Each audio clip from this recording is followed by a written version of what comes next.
I mean, it's a balance. I mean, ultimately, we're not saying, that's where a building's going to go and it's going to be this tall. We are just creating we are creating the conditions that allow for certain things to happen, and then the market ultimately determines that.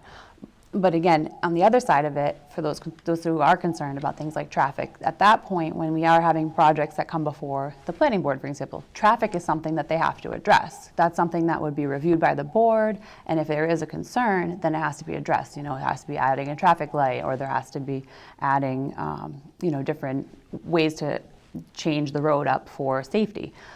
Or if it's a extreme detriment to the community, then they could be potentially denied based on various issues.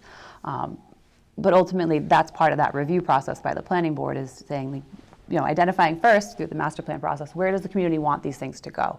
We have to have it in some way because there's certain requirements by the state to allow for it.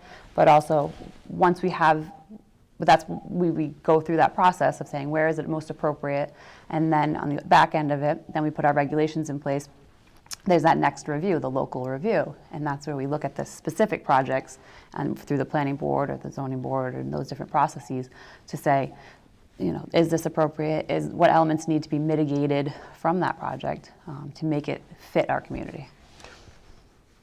Public input through workshops, through surveys, is that the first step in developing the plan? And what would happen next? Right, so we do the different workshops, then there's a plan development. We have a master plan committee who would be reviewing those elements, and then there's strategic goals and objectives for each section of the report or the master plan.